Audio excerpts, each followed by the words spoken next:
소식을 전하며 평화를 공포하며 복된 좋은 소식을 가져오며 구원을 공포하며 시온을 향하여 이르기를 내 하나님이 통치하신다는 자의 산을 넘는 발이 어찌 그리 아름다운가. 내 파수꾼들의 소리로다. 그들이 소리를 높여 일제히 노래하니 이는 여호와께서 시온으로 돌아오실 때에 그들의 눈이 마주 보리로다. 아멘. 주님, 이 시간 저희를 부르시고 하나님을 예배하게 하시니 감사합니다. 지난 한 주간을 돌아볼 때 분주하게 사느라 주님과 시선을 놓쳤고 우리의 관심사를 따라 눈을 돌렸던 것을 고백합니다. 이제 다시 한번 주님께로 시선을 향하게 하셔서 주님과 눈을 마주치게 하시나니 우리의 마음도 주님과 합하게 하옵소서. 성령 하나님 오셔서 우리를 깨끗이 구별하셔서 하나님의 기쁨 되게 하옵소서. 하나님이 내 안에 온전한 주인 되셔서 나를 다스려 주옵소서. 이 시간도 신령과 진정으로 하나님을 예배하게 하시고 성령 하나님 도우사 우리의 삶이 하나님께 온전히 드려지게 하옵소서. 예수님의 이름으로 기원하옵나이다. 아멘. 찬송가 41장 하나님께 드립니다.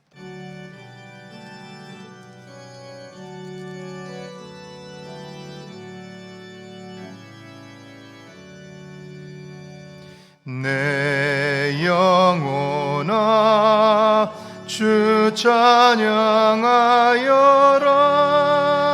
온 뜻과 정성을 머모아서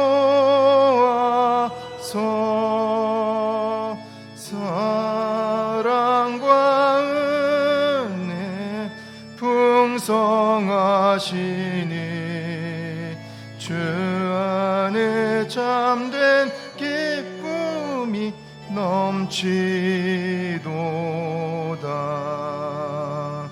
내 영혼아 주 찬양하여라. 그 발로 행하신 큰 위협은 인자와 자비 풍성하시니 온 세상 모두 알리라. 제세토록 내 영혼아 주 찬양하여라. 능력과 권세로 다스리네.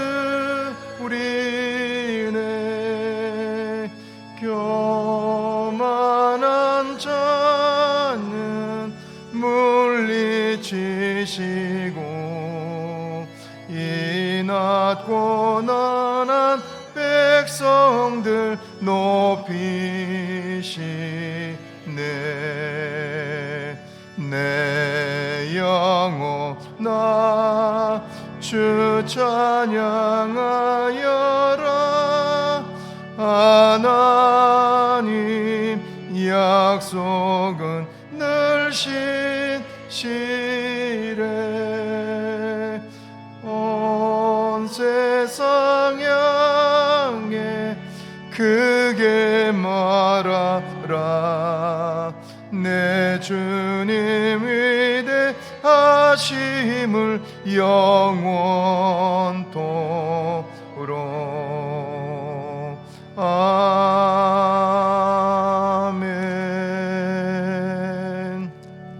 교동문 30번 시편 67편 말씀 교독합니다.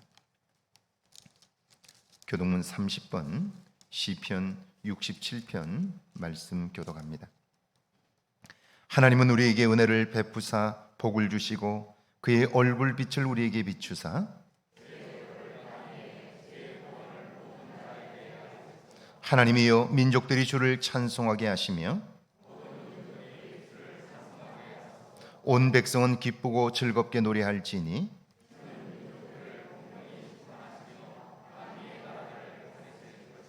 하나님이여 민족들이 주를 찬송하게 하시며 모든 민족으로 주를 찬송하게 하소서.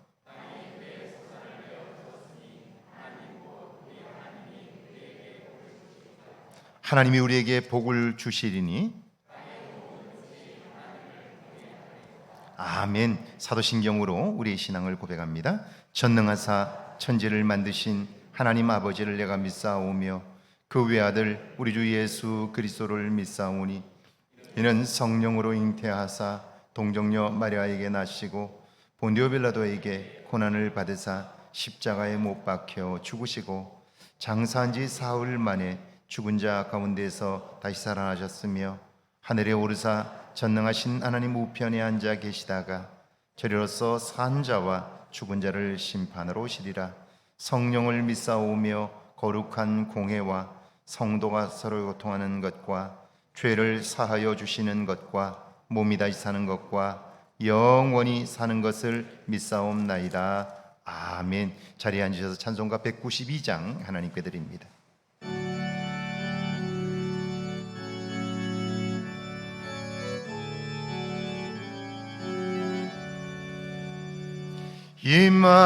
임하소서 임하소서 바람 같은 성령이여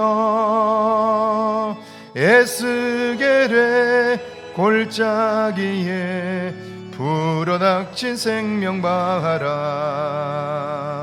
오순절날 다락방에 말씀으로 임하시며 나의 영을 사로잡아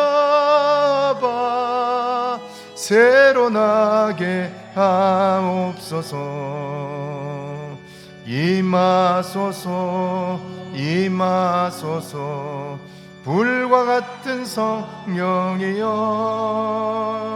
불의 여로 임하셔서 진리 알게 하시옵고 불세례를 베푸시어 죄의 뿌리 소멸하사 거룩하고 깨끗하게 변화시켜 주옵소서. 임하소서 임하소서 생수 같은 성령이여 거친들의 샘이 솟고 사막에는 강을 흐르네 생수 같은 주의 성령 폭포같이 부어주사 내 속에서 생명수가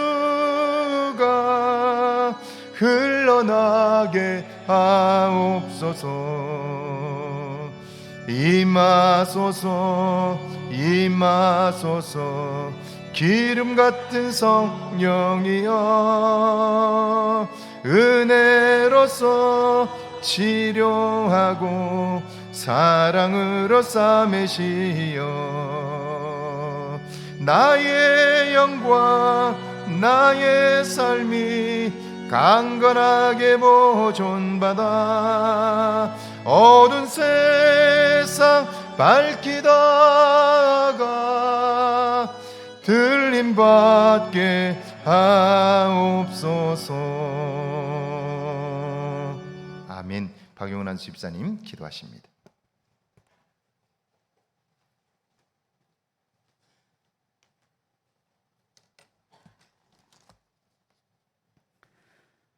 영광의 하나님, 오늘 성령 강림주 12번째 주일이며 우리가 일본으로부터 해방된 지 76주년을 맞이하는 광복절입니다. 하나님을 사랑하고 섬기는 온 세상 성도들과 주의 백성들의 예배를 기쁘게 받아 주옵소서. 이 광복의 축복을 허락하심은 상한 갈대를 꺾지 아니하시며 꺼져가는 등불을 끄지 아니하시는 하나님의 국률과 자비하신의 은총임을 깨닫습니다. 한많은 이 민족의 눈물을 씻겨주신 주님께 감사와 찬송을 드리오니 그 영광을 받아 주시옵소서. 자비로우신 주님, 한 주간의 삶을 돌이켜보건대 빛의 자녀로서 살지 못하고 어둠에 휩싸인 경우가 많았음을 고백합니다. 불의 앞에 비굴함을 보일 때도 있었고 거짓으로 성령의 전인 마음을 더럽힐 때도 있었습니다. 죄를 은근슬쩍 용납할 때도 있었고 주님의 뜻과는 전혀 상관없는 것임에도 이익이 되는 것이라면 주님의 뜻을 무시해 버렸습니다. 이외에도 수많은 죄들이 저희들의 심령 속에 출렁이고 있음을 깨닫습니다. 주의 자녀로서 죄를 이기지 못하고 끌려다니기만 했던 저희의 부끄러움을 회개하오니 긍휼히 여기사 용서하여 주옵소서. 주님, 간과하건대 오늘의 교회가 나라 사랑하는 마음이 넘쳐나기를 원합니다. 그 옛날 순교를 각오하고 이 민족의 해방을 위하여 일생을 던졌던 믿음의 선조들이 있기에 오늘의 교회에 주님의 축복이 있음을 깨달아서 교회마다 나라를 위한 기도가 메마르지 않게 하여 주옵소서. 통일의 그날이 오기까지 주님 앞에 나라를 위한 눈물의 기도가 멈추지 않는 그런 교회가 되게 하여 주옵소서. 자비로우신 주님, 이 나라를 불쌍히 보시기를 원합니다. 우리나라와 세계는 코로나19로 인해 사회적으로나 정치적, 경제적 어려움을 겪고 있습니다. 여기에 더해져 델타 바이러스와 돌파 감염까지 생겨 저희의 육과 영이 너무 힘들고 지쳐가고 있습니다.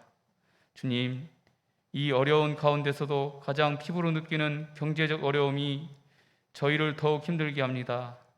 믿음으로 사는 저희들 물질로 인하여 마음을 빼앗기지 말아야 하지만 힘든 현실 앞에서는 밀려오는 경제적 부담을 느끼지 않을 수 없습니다. 주님, 긍휼히 여기사 많은 백신과 좋은 치료약이 개발돼 코로나19가 종식되는 그날이 하루속히 오게 하시어 코로나 이전과 같은 삶을 살 수 있는 그날이 하루속히 오게 하여 주옵소서. 교인들이 모여 마스크를 벗고 친교하며 예배드리고 같이 모여 기도하고 찬양하는 그날이 속히 오게 하여 주옵소서. 주님, 무덥던 여름 8월이 벌써 반이 지났습니다. 8월의 무더위와 휴가로 인해 성도들의 신앙이 나태해지기 쉬운 달입니다. 믿음의 행위가 나타내기 쉬운 달이지만 주님께서 불꽃 같은 눈동자로 저희들을 지켜주시고 믿음이 뜨거움이 식지 않도록 인도하여 주옵소서. 오늘도 하늘에 신령한 꼴을 먹이시기 위하여 저희들 이곳에 부르셨사오니 그 꼴을 먹고 배부름을 경험하는 저희들이 되게 하여 주옵소서. 주님, 사랑하는 목사님을 기억하여 주시옵소서. 밤낮으로 저희를 위해 기도하시오니 그 마음을 살필 줄 아는 저희 모두가 되게 하여 주옵시고 오늘도 저희가 드리는 예배를 받으시고 만족해 하실 걸 믿사오며 예수 그리스도 이름으로 기도하옵나이다. 아멘.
아멘. 우리 경례 박사까지 고맙습니다.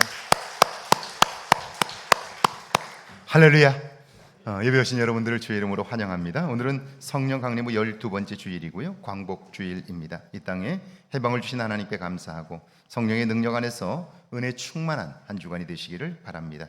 코로나19 상황에도 개인위생과 방역 그리고 다중이용시설 방문을 자제해 주셔서 감사합니다. 마지막까지 경계하되 두려워할 필요는 없습니다. 이것은 분명히 끝날 것입니다. 그러니까 두려워하는 마음이 있다면 여러분, 그것은 하나님의 도움으로 극복하시고 그리고 하나님의 새로운 때를 준비할 수 있기를 바랍니다.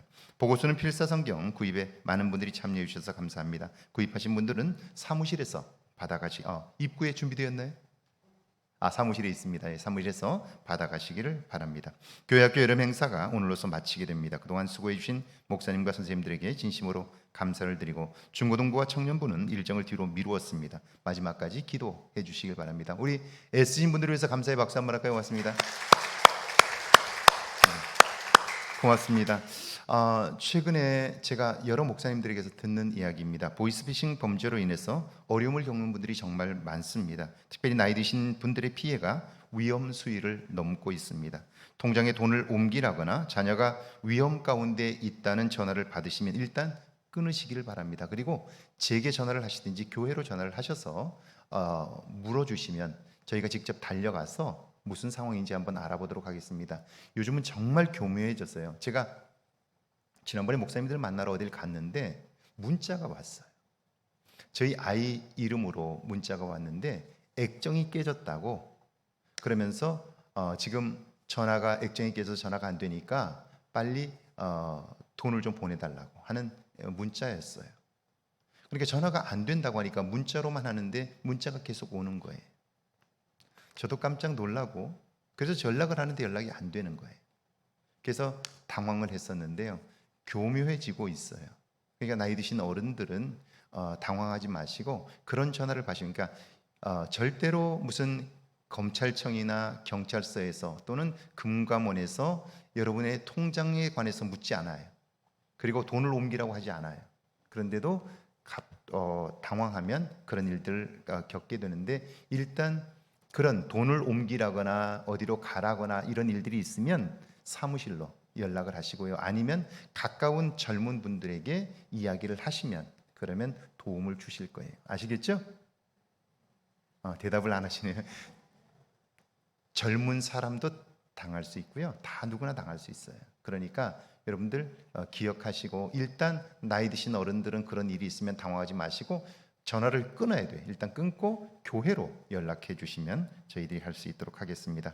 일부 예배 후 당회실에서 임시당회가 있습니다. 올해 임직식 사진 사무실에 준비되어 있습니다. 신임 임직자분들 사무실에서 사진을 찾아가시기를 바랍니다. 저는 다음 주 한 주간 동안 휴가를 갖도록 하겠습니다. 신임 권사 안수 입사 간담회가 오늘 1시 교육관 3층 청소년부실의 예배실에서 있습니다. 참석해 주시길 바랍니다. 이번 주간 생일 맞으신 분들입니다.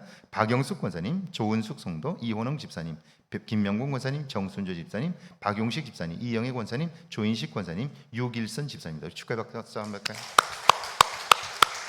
네, 우리 찬송 310장 부르면서 준비하신 예물 봉헌합니다.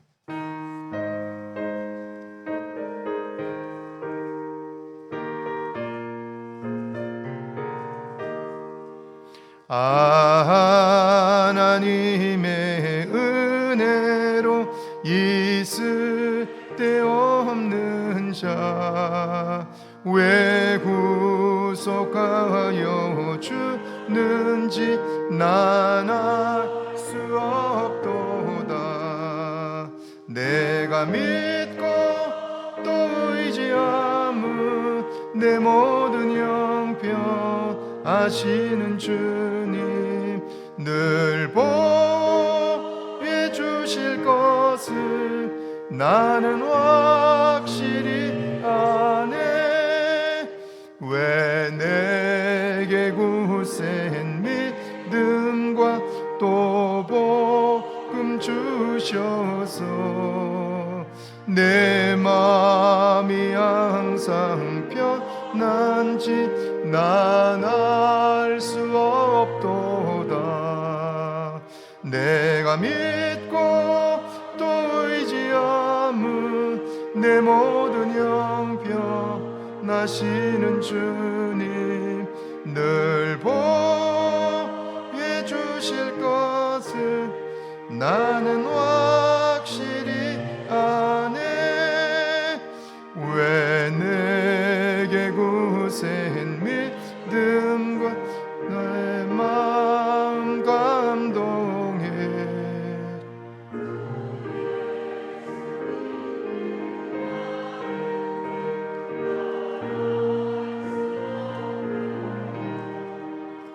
내가 믿고 또 의지함은 내 모든 형편 아시는 주님 늘 보호해 주실 것을 나는 확실히 아네.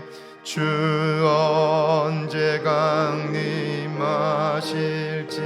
혹 밤에 혹 낮에 또 주님 만날 그곳도 만날 수 없도다.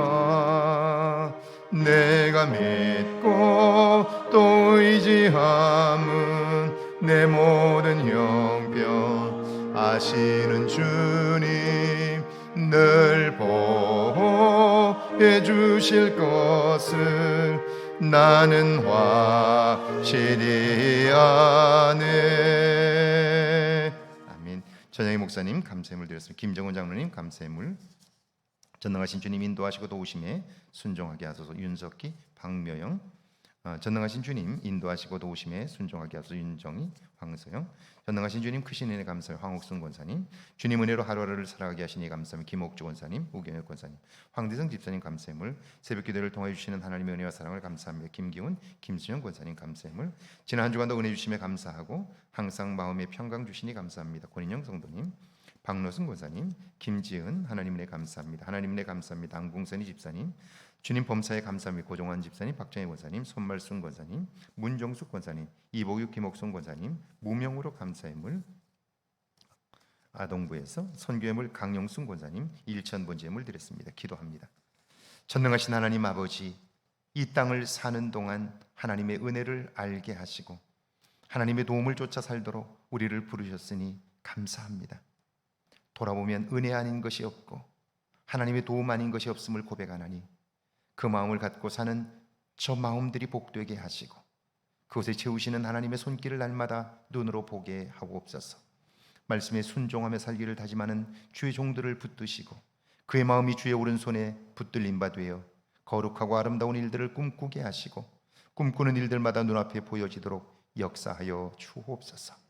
하나님 아버지, 10의 1조와 주정 예물과 주일 예물을 드립니다.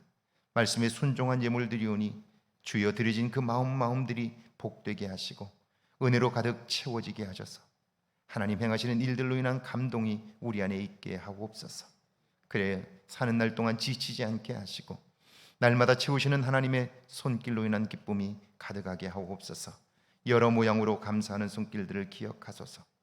모든 것이 하나님의 은혜임을 고백하는 저들의 마음들이 복되게 하시고 저들의 영혼이 하나님을 기억하며 하나님과 동행하게 하심으로 날마다 새로운 것들을 보며 꿈꾸게 하옵소서.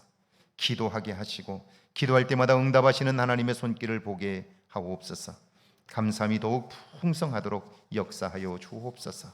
선교의 물을 드리나니 주여 받으시고 복음이 힘있게 증거되게 하옵소서. 1,000번제의 물을 받으시고 마음에 소원하는 일들을 하나님 속히 이루어 주옵소서. 건강 때문에 평생 염려치 않도록 도와주시고 주의 일을 수년 내에 속히 이루어 주옵소서. 예수님의 이름으로 축복하며 기도하옵나이다. 아멘.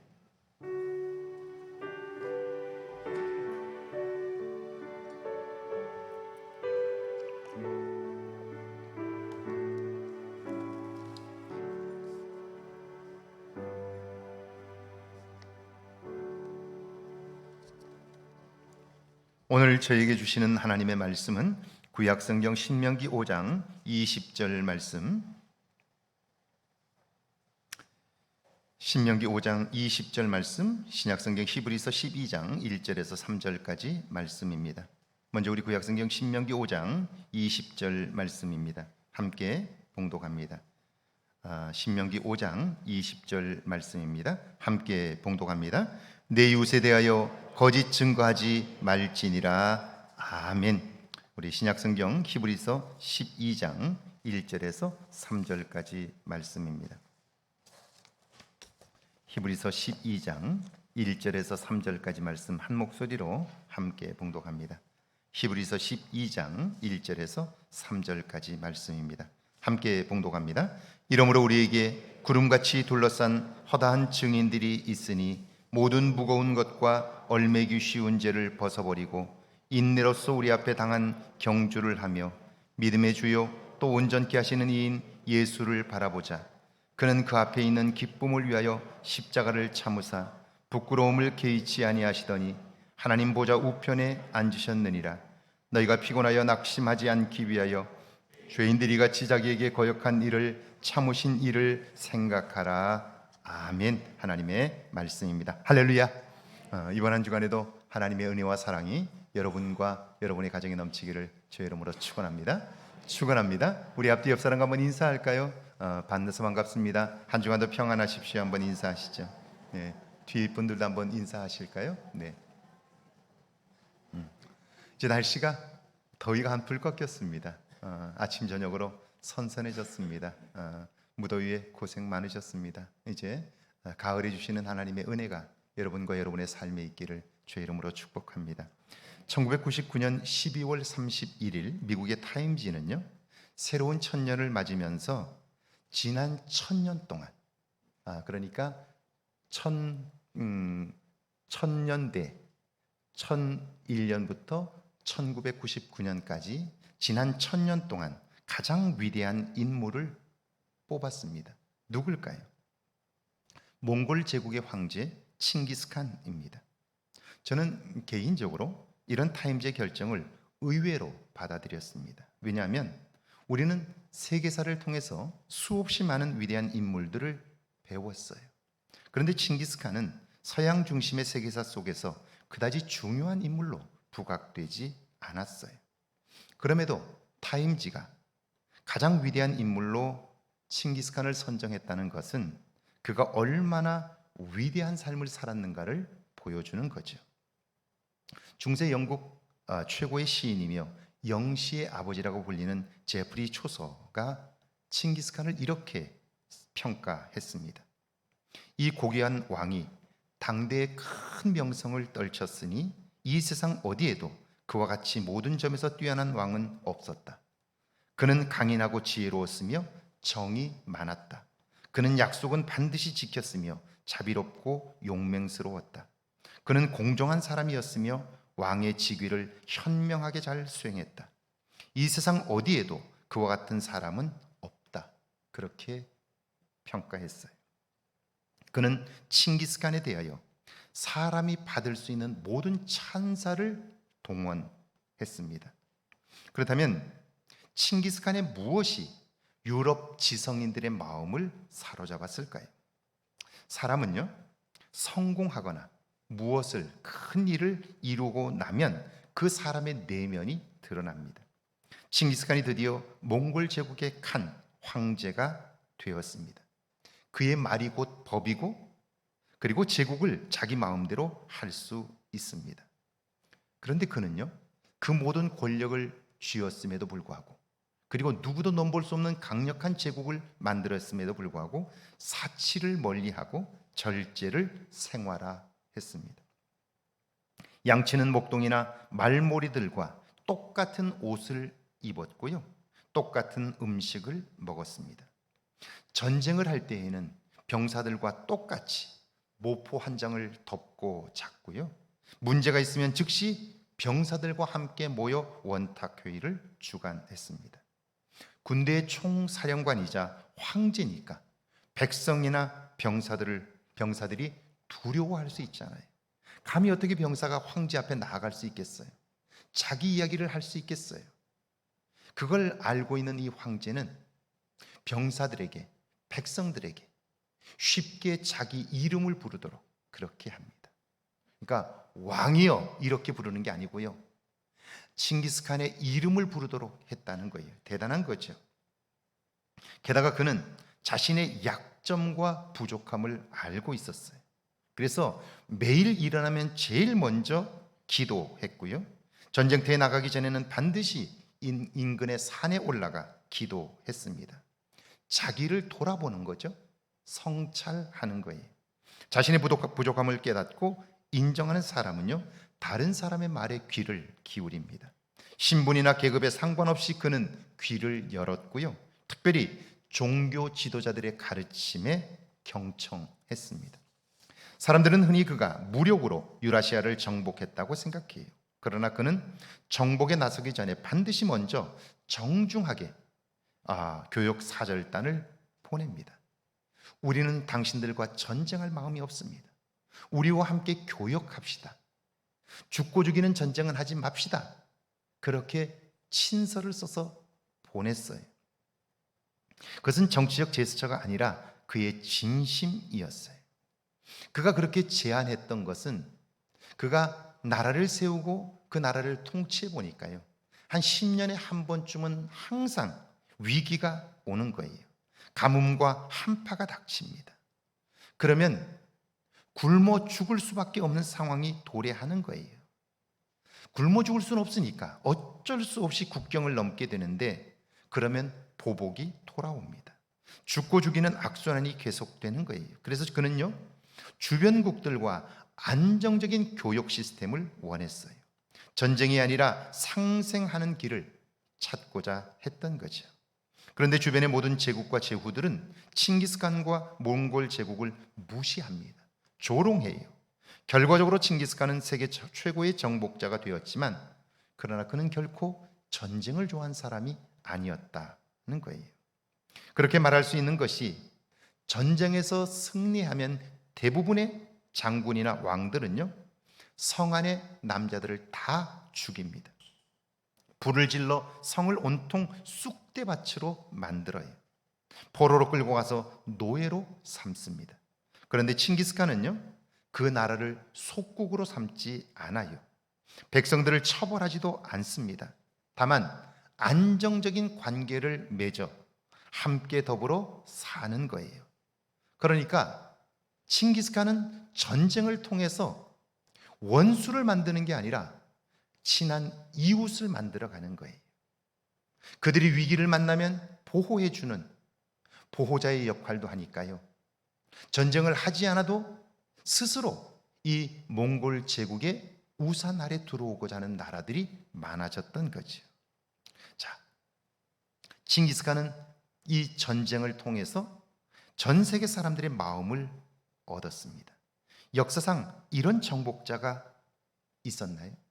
적어도 자기를 관리할 줄 알고, 그리고 주변 나라들을 적으로 생각하는 것이 아니라 이웃으로 생각하며 함께 더불어 살고자 했던 제국이나 제왕이 역사상 있었나요? 이것이 유럽의 지성인들이 그를 보며 열광하는 이유이고요, 타임지가 그를 천년의 역사 속에서 가장 위대한 인물로 꼽은 이유입니다. 오늘 구약의 본문인데요, 신명기 5장 20절입니다. 같이 한번 읽어볼까요? 20절 말씀입니다. 내 이웃에 대하여 거짓 증거하지 말지니라. 10계명 중 9번째 계명이죠. 이웃에 대하여 거짓 증거를 하지 말라 하는 거예요. 고대 이스라엘 사회에서는요, 재산이나 상업거래에 있어서 갈등이 생겨 법정에 가면 반드시 2 또는 3명의 증인을 세우도록 했습니다.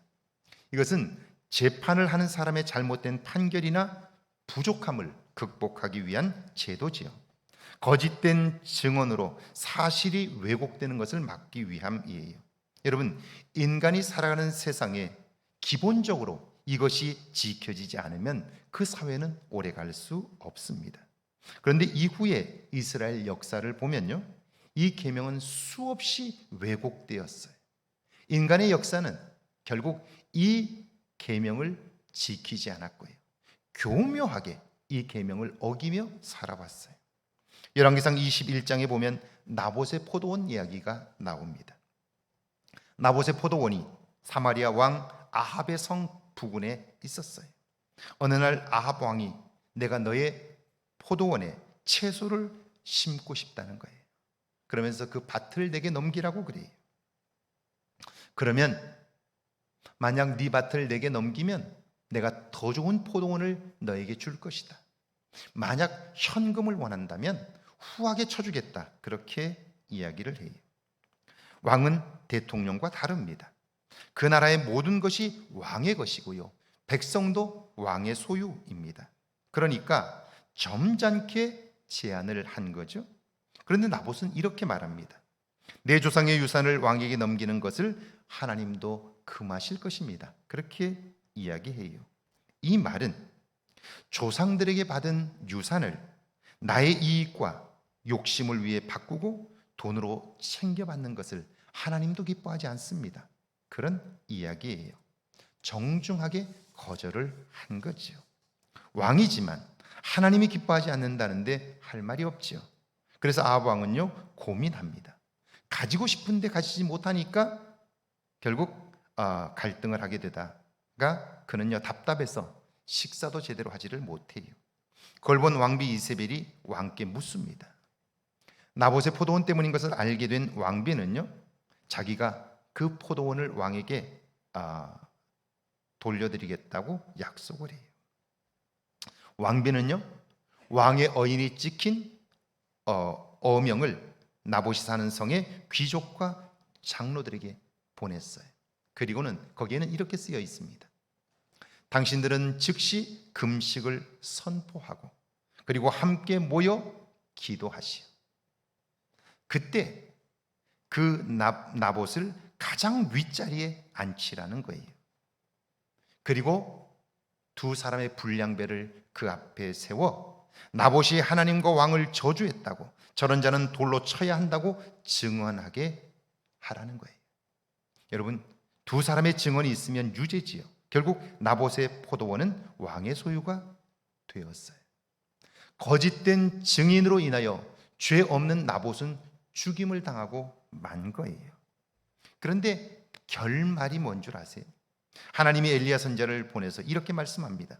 여호와의 말씀이 내가 죽이고 또 빼앗았느냐 하셨다 하고 또 그에게 이르기를 여호와의 말씀이 개들이 나봇의 피를 핥은 곳에서 내 피 곧 내 몸의 피도 핥으리라 하였도다. 결국 가장 비극적인 일들이 벌어지게 되는데 이 계명을 어김으로 인하여 그의 삶에 돌이킬 수 없는 사건들이 벌어지게 되었다 하는 거예요. 그렇다면 한번 생각해 보세요. 사람들은 왜 거짓 증거를 하는 걸까요? 대부분의 일들이 자신의 죄를 덮고 욕심을 채우기 위함이에요.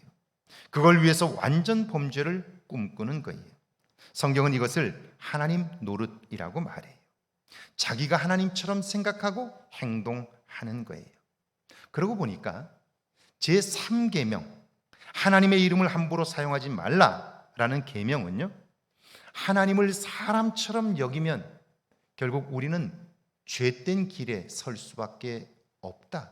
그러니까 하나님을 하나님으로 대접하라 라고 하는 계명이었다면 9계명은요 사람이 자신을 하나님처럼 여기는 것에 대한 경고예요. 그러니까 하나님을 사람처럼 여겨도 인간은 죄 가운데 빠질 수밖에 없고, 반대로 자기가 하나님 노릇을 하면 결국 죄 가운데 빠질 수밖에 없다 하는 거예요. 사람이 자신을 하나님처럼 여기는 것에 대한 경고이지요. 자기가 선을 악으로 뒤집을 수 있다고 믿고 행동하는 거예요. 진리와 정의를 좌지우지할 수 있다고 여기는 거예요. 이렇게 되면 세상은 엉망이 됩니다. 이런 행동이야말로 하나님의 주권에 대한 정면 도전이고요. 그러니까 세상에서 가장 악한 죄악이 되는 거예요. 그런데 이런 하나님 노릇은요 나도 모르는 사이에 너무나 쉽게 행하게 돼요. 가나안의 첫 성 여리고 전투를 아시죠? 여리고성은 그때까지 한 번도 무너진 적이 없는 철옹성이었어요. 그런데 하루에 한 번 성을 돌고 7일째 되는 날은 7번을 돌고 함성을 지르면 무너진다는 거예요. 여러분은 그것이 믿어지나요? 그런데 그 성은 무너졌어요. 어떻게 그 일이 가능했나요? 하나님이 하셨기 때문이죠. 누구도 믿을 수 없는 일이었어요. 누구도 받아들이기 어려운 일이었어요. 그런데 그 일이 이루어졌다면, 그러면 그 일은 사람이 한 것이 아니라 하나님이 하신 거죠. 누구나 다 인정할 수밖에 없는 사건이 벌어진 거예요. 자, 하나님이 하셨다는 것을 누구나 다 알아요. 눈으로 봤어요. 그런데 어떤 줄 아세요? 그 다음이 아이성입니다. 정탐을 보내 정보를 얻었지요. 돌아온 자들이 보고합니다. 그들은 이렇게 말해요. 그 성은 지극히 작은 성입니다. 왜 작다고 말했을까요? 여리고에 비하면 너무나 작은 거예요. 그 성을 지키는 사람들도 몇 되지를 않는 거예요. 그러니까 이렇게 말해요. 다 올라가지 마십시오. 작은 성이니 2, 3천 명의 병사면 충분합니다. 그래요. 여리고 성 전투를 통해서 그들이 경험한 게 뭔가요? 전쟁은 하나님께 속했다는 거예요. 하나님이 이기게 하시고 지게도 하시는 거예요. 전쟁은 우리가 싸워서 이기는 것이 아니라 하나님의 도움으로 이길 수 있는 거죠. 우리가 할 수 없다고 생각해도 하나님이 도와주시면 능히 할 수 있는 거예요. 그래서 그들은 하나같이 하나님은 전쟁의 신, 만군의 여호와라고 불렀고요. 전쟁은 하나님께 속했다고 찬송하고 고백한 거예요. 자, 그런데 이 아이성을 보고 와서 보고하는 그들의 보고가 어때요? 마치 자기들이 이긴 것처럼 말하고 행동하는 거예요. 그 병사들이 얼마 많지 않으니까 우리는 2, 3천 명만 올라가도 넉넉히 이긴다고, 다른 사람들을 수고롭게 하지 말라고 그렇게 얘기하는 거예요. 자기도 모르는 사이에 자기가 올라가서 싸우면 이길 수 있다고 생각하는 거죠. 이게 뭡니까? 이게 하나님 노릇이죠. 결국 3천 명을 보냈어요. 어떻게 되었나요? 그 전쟁에서 36명이 전사했고요. 백성들은 모두 다 두려워 떨게 되었습니다. 그러니까 이웃에 대하여 거짓 증언을 하지 않는 것은요, 내가 하나님 노릇을 하지 않을 때 가능한 거예요. 하나님을 두려워하고 그분의 말씀대로 살고자 할 때 우리는 양심을 지킬 수 있어요. 하나님의 뜻대로 살 수 있는 거죠. 오늘 신약의 본문인데요, 히브리서 12장 1절입니다. 같이 한번 읽습니다. 1절 말씀입니다. 이러므로 우리에게 구름같이 둘러싼 허다한 증인들이 있으니 모든 무거운 것과 얼매이기 쉬운 죄를 벗어버리고 인내로서 우리 앞에 당한 경주를 하며. 히브리서 11장에서는요, 믿음으로 살았던 신앙의 선배들의 삶을 이야기했어요. 그들은 하나같이 자기가 하나님 노릇하는 것을 철저히 배격했던 사람들이에요. 그러니까 믿음의 사람이라고 성경이 말할 때 그 사람들의 공통점은 뭐냐면, 그들은 철저히 어떤 상황에서도 자기가 하나님 노릇을 하는 자리에서 있지를 않았다는 거예요. 그 자리에서 내려왔다 하는 거예요. 오히려 하나님의 종이 되어 말씀대로 하나님의 인도하심대로 순종하며 살았던 사람들이죠. 그 중에 한 사람, 여리고성의 기생 라합을 한번 생각해 보세요. 왜 성경은 그의 직업을 기생이라고 기록해 두었을까요?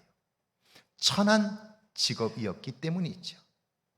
기생 라합이, 그것도 이방인이고 기생이었던 한 여인이 하나님께 쓰임받는 하나님의 사람이 된다는 걸 여러분 상상하기 어려워요. 특별히 이 히브리 사람들에게 있어서 이방 사람은 멸시의 대상이에요. 그런데 이방 여인이면서 동시에 기생이었다? 그는 이 히브리 사회에서는 인간 대접을 받기 어려운 거예요. 사람들로부터 멸시와 천대를 받았을 거예요. 이런 사람을 볼 때 우리는 너무나 쉽게 판단하지요.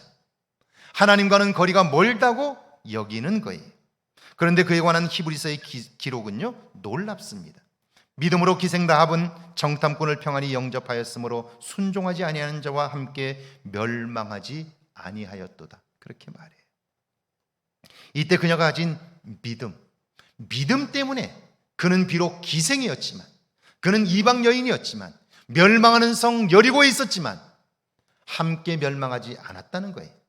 그렇다면 도대체 그녀가 가지고 있는 믿음이라는 게 뭘까요?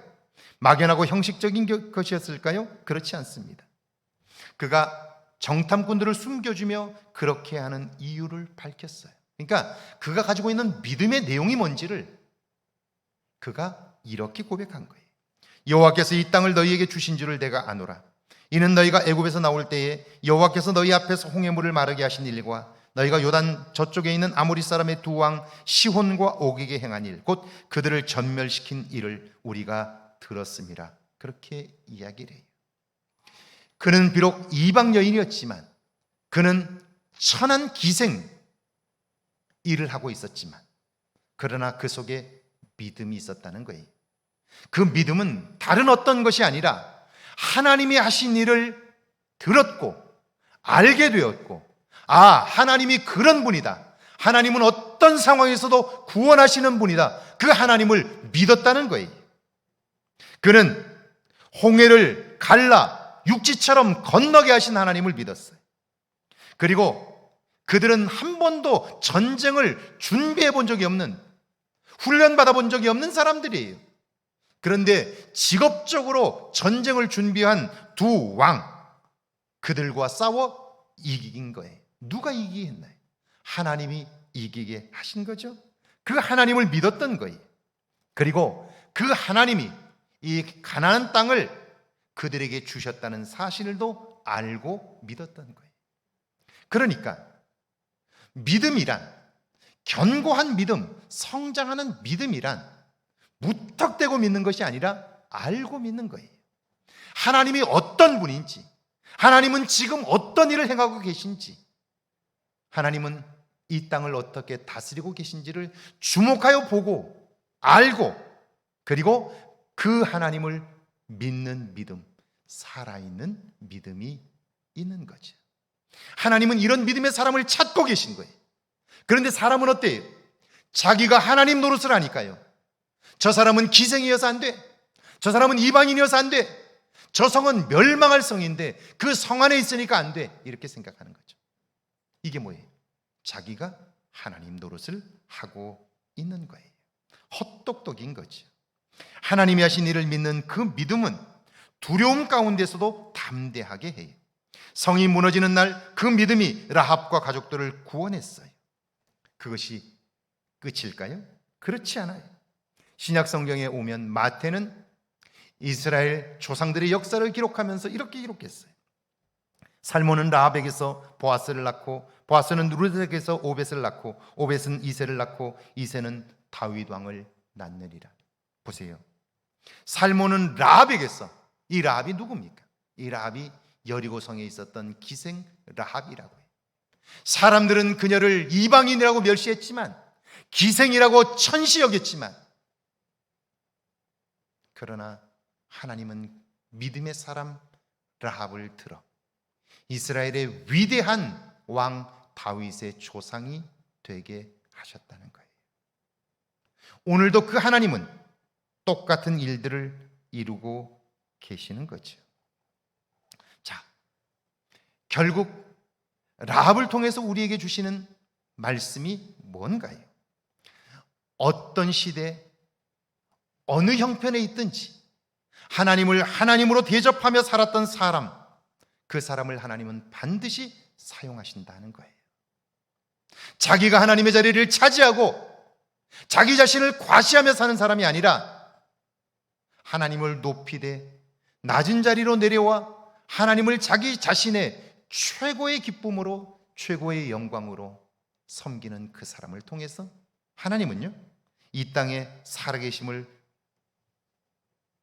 증명하고요, 그리고 그를 높여 하나님이 얼마나 위대한 분인가를 보이시는 거죠. 그렇습니다. 하나님을 하나님으로 대접하며 사는 사람, 그 사람의 삶은 달라요. 자, 이런 증인들은요, 성경이 아니더라도 교회사에 얼마나 많은지 몰라요. 그래서 모든 무거운 것과 얼매기 쉬운 죄를 벗어버리고, 그렇게 말해요. 내가 하나님이 되어 사는 유혹을 이기자는 거예요. 끊임없이 세상은 내가 하나님 노릇을 하라고 충동해요. 유혹해요. 내가 다 아는 것처럼 살라고, 그래서 그게 멋진 거라고 충동해요. 여러분, 우리가 누구와 함께 있는 동안 나 자신을 자꾸 드러내고 싶어 하지 않나요? 다른 사람의 말을 자꾸 가로막고 내가 더 많이 안다고 생각하지 않나요? 나도 모르는 사이에 내가 하나님 노릇을 하는 거예요. 그렇게 되면요, 그 사람 곁에는 사람이 없어요. 여러분이 살아온 삶을 한번 돌이켜보세요. 여러분의 말을 들어주는 사람을 여러분은 좋아하시나요? 아니면 내 말은 들으려고 하지 않고 자기 말만 하는 사람을 좋아하나요? 오늘 모든 사람들이 다 외롭다고 말해요. 삶이 버겁다고 말해요. 왜 그런가요? 내 말을 들어줄 사람이 없기 때문 아닌가요? 그런데 내 말을 들어줄 사람을 찾아보세요. 있나요? 없어요. 왜 그럴까요? 내가 너무나 말을 많이 하기 때문이죠. 다른 사람의 말을 듣지 않기 때문이에요. 그러니까 다른 사람이 나를 피하니까요, 내 곁에 사람이 없는 거예요. 외로운 거죠. 힘든 거예요. 내가 말을 많이 한다는 것은 뭘 말할까요? 나도 모르는 사이에 내가 하나님 노릇을 하는 거예요. 그래서 폴 틸릭이라고 하는 유명한 신학자가 이런 말을 해요. 친구란, 그리스도 예수 안에서 만나는 친구란 찾는 것이 아니라 내가 그런 사람이 되어주는 거라고요. 할렐루야. 그러니까 살면서 내 곁에 좋은 사람을 두고 싶다면 아주 쉬운 방법이 있어요. 그게 뭐냐면요, 입을 닫는 거예요. 말하지 않고 그 사람의 말을 들어주는 거예요. 그러면 내 주변에 말하고 싶은 사람들이 계속해서 몰려오기 시작할 거예요. 그리고요, 그 사람은요, 자기 이야기를 다 하기 시작할 거예요. 나는 그저 고개만 끄덕여주면 돼요. 그리고 그렇다고 반응만 해주면 돼요. 그러면 그런 사람들이 많아지기 시작하는 거죠. 그런데 이걸 견뎌내는 게 쉽지 않아요. 참고 인내해야 하는 거죠. 그래서 신앙의 경주를 완주하자는 거예요. 나도 모르는 사이에 내가 말을 많이 하면서 내가 하나님 노릇을 하기 쉽기 때문이죠. 2절을 같이 한번 읽어볼까요? 2절입니다. 믿음의 주요 또 온전케 하시는 이인 예수를 바라보자. 그는 그 앞에 있는 기쁨을 위하여 십자가를 참으사 부끄러움을 개의치 아니하시더니 하나님 보좌 우편에 앉으셨느니라. 예수님의 삶을 보라는 거예요. 그분에게도 십자가를 지는 일은 버거웠어요. 그래서 내 아버지여, 만일 할만하시거든 이 잔을 내게서 지나가게 하옵소서, 그렇게 기도하셨죠. 그런데 믿음의 사람은요, 내 생각과 판단, 감정대로 움직이지 않아요. 그렇게 되면 내가 하나님 노릇한다는 것을 알기 때문이에요. 그래서 상황은 어렵지만, 힘들고 고통스럽지만 믿음으로 행하는 거예요. 그러나 나의 원대로 마옵시고 아버지의 원대로 하옵소서. 하나님이 내 삶의 주인이시기에 그분에게 주도권을 드리는 거예요. 그런데 우리는 너무나 오랫동안 나 중심의 삶을 살았어요. 그것이 몸에 배었어요. 그러니까 믿음으로 사는 삶이 쉽지를 않은 거예요. 3절을 같이 한번 읽어볼까요? 3절입니다. 너희가 피곤하여 낙심하지 않기 위하여 죄인들이 이같이 자기에게 거역한 일을 참으신 일을 생각하라. 예수님은 하나님의 뜻대로 살아 얻게 될 영광을 생각하며 고통스러운 오늘을 견뎠어요. 당연히 피곤하죠. 낙심할 만한 일들이 얼마나 많았는지 몰라요. 그런데 어때요? 그런 예수님을 하나님은 당신의 오른편에 앉히셨어요. 모든 성도들이 경배하고 영광을 돌리는 자리이지요. 이제 하나님 노릇을 하는 삶에서 벗어나 그분의 뜻대로 살고자 할 때 우리가 보아야 할 것이 뭔가요? 보세요. 예수님은 하고 싶은 말이 정말 많았을 거예요. 제자들에게도 해줄 말이 정말 많았고요, 하나님께도 할 말이 정말 많았을 거예요. 제자들에게 해야 할 말도, 하나님께 해야 할 말도 예수님은 겟세마네 동산에서 무릎을 꿇고 하늘을 향하여 했던 거예요. 홀로 나아가 하나님 앞에 수없이 많은 말들을 한 거예요. 몸부림치며 하나님께 아뢰는 거예요. 이게 뭐예요? 내가 하나님 노릇하고 싶어 하는 육체적 욕구들이 있는 거예요. 그걸 거부하려고 몸부림을 친 거죠. 나를 이기고 말없이 결국 골고다를 오를 수 있었어요. 그 모습을 기억할 때 우리는 넉넉히 유혹을 이길 수 있게 되는 거죠. 10계명 중 9번째 계명, 내 이웃을 위하여 거짓 증거하지 말라는 말씀은 하나님 노릇을 멈추라는 거예요. 그래야 다른 사람의 아픔을 느낄 수 있고요, 약하고 힘겨운 사람들을 위해 울 수 있는 거죠. 그때 비로소 우리는 더불어 사는 삶을 경험할 수 있어요. 누군가와 함께 마음을 나누고 마음을 교류하며 하나님의 일들을 함께 이루어 갈 수 있는 거죠. 그때 그의 삶이 행복하다고 느껴요. 하나님께 쓰임받는 기쁨을 맛볼 수 있게 되는 거죠. 남은 삶 속에 여러분은 겟세마네를 가져야 할 거예요. 기도의 비밀한 공간을 가져야 할 거예요. 그 하나님께 하고 싶은 말들을 할 수 있을 때 사람들을 향한 말들은 줄어들 수 있는 거죠. 이런 은혜가 저와 여러분에게 있기를 주의 이름으로 축원합니다. 우리 찬양하고 기도합니다.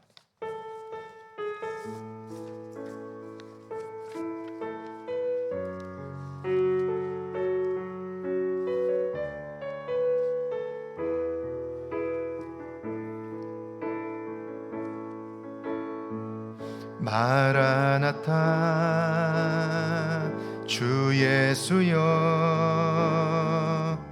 어서 오시옵소서. 땅의 모든 끝 모든 족속 주를 찬송하게 하소서. 마라나타 주 예수여 어서 오시옵소서. 모든 열방이 주께 돌아와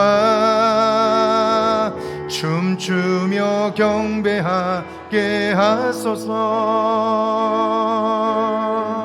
우리 주님 다시 오실 길을 만들자. 십자가를 들고 땅끝까지 우린 가리라. 우리 주님 하늘 영광 온 땅 덮을 때 우린 땅끝에서 주를 맞으리. 마라나타 마라나타 아멘. 주 예수여 오시옵소서. 마라나타 마라나타 아멘. 주 예수여 오시옵소서. 우리 시간 함께 기도하길 원합니다. 지난 한 주간을 돌아보면서 여러분은 하나님 노릇을 얼마나 자주 하셨습니까? 오늘 여러분 곁에 나와 마음을 나누며 교감할 수 있는 사람들이 몇 명이나 있는 것을 생각해 보세요. 속 터놓고 이야기할 만한 사람이 내 주변에 얼마나 있는가를 한번 생각해 보세요. 그리고 지난 한 주간도 여러분이 만났던 사람들을 한번 떠올려 보세요. 여러분은 그 사람의 말을 들어주셨나요? 아니면 여러분의 말을 많이 하셨나요? 오늘 내가 외롭다고 느끼는 이유는 뭘까요? 왜 내 삶이 점점 살면 살수록 지쳐갈까요? 이유가 뭘까요? 내가 하나님 노릇을 하기 때문 아닌가요? 우리는 너무나 많은 책임도 못 질 말들을 하고요, 알지도 못하는 말들을 하는 거예요. 그리고 내가 하나님 노릇 하다 보니까 감당할 수 없는 삶의 문제들을 만나는 거예요. 그러니까 사람들에게 하는 말과 내가 느끼는 나 자신의 능력을 아는 거예요. 그러니까 삶이 피곤하죠. 삶의 짐은 점점 더 무거워지는 거죠. 이제는 이걸 벗어버려야죠. 그리고 내려와야 하는 거예요. 우리는 하나님이 아니에요. 피조물이에요. 창조주의 자리에 서는 것이 굉장히 멋져 보여도 그 자리는 우리 자리가 아니에요. 우리가 하는 말들은 다 알지 못하는 말들이에요. 그런데 다 하는 것처럼 우리는 말하면서 살지 않았나요? 그 말들이 상대방에게 아무런 도움이 되지 않기 때문에 더 이상 내 말을 듣고 싶어 하지 않는 거죠. 주변의 사람이 떠나는 거죠. 우리 시간 한번 오늘 말씀을 기억하면서 한번 기도하죠.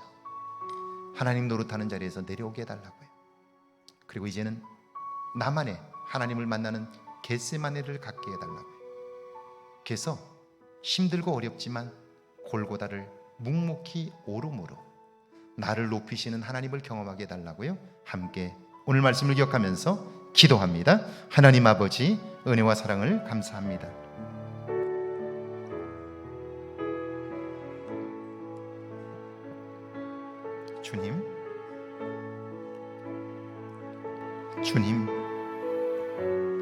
주님, 이제는 나를 돌아보게 하시고 이제는 내 삶을 새롭게 하옵소서. 우리는 라합을 기생이라고, 이방 여인이라고, 멸망할 도성에 있다고 우리는 그렇게 판단했으나 하나님은 그곳에 있는 믿음의 여인 라합을 구원하셨고 그를 위대한 다윗의 조상으로 삼으셨던 것을 기억합니다. 주님, 오늘도 우리를 통하여 이루실 하나님의 일들을 기대합니다. 내 이웃을 향하여 거짓 증거하지 말라 말씀하시는 주의 음성을 들었으니 이제는 하나님 노릇에서 떠나게 하옵소서. 내가 하나님 노릇하며 살던 삶에서 벗어나게 하옵소서. 그래야 이제는 하나님만을 섬기며 하나님을 기쁘시게 하는 저희들 되기를 원합니다. 내 안에 양심의 소리를 들을 수 있게 하시고 내 생명의 주인 되신 주님이 내게 말씀하시는 음성을 들을 수 있게 하옵소서. 그래야 거짓 증거를 하지 않게 하시고 온전히 하나님의 이끄시는 대로 순종하며 나아가게 하옵소서. 나의 유익과 나의 욕심을 하나님 충동에 이기게 하시고 그것에 끌려다니지 않도록 여호와여 도와주옵소서. 주님, 오늘도 이 거룩한 날 저희를 부르시고 우리의 내면과 우리의 모습을 보게 하시니 감사합니다. 이제는 하나님 노릇하는 자리에서 내려오게 하시고 겸허히 하나님의 종되어 하나님만을 높이게 하옵소서. 내 안에 양심이 작동하게 하시고 하나님의 다스림을 온전히 따를 수 있는 믿음을 주옵소서. 지금은 우리 주 예수 그리스도의 은혜와 하나님 아버지의 크고 놀라우신 사랑하심과 성령의 도우시고 함께 하시는 은총의 역사가 이제 하나님 노릇을 멈추고 종되어 하나님을 높여 온전한 삶, 하나님의 뜻을 이루는 삶을 살기를 다짐하는 주의 모든 백성들과 가정과 일터와 우리의 교회 위에 우리가 사는 이곳 황등과 익산과 이 땅과 온 세계 위에 이제로부터 영원토록 함께 계실지어다. 아멘.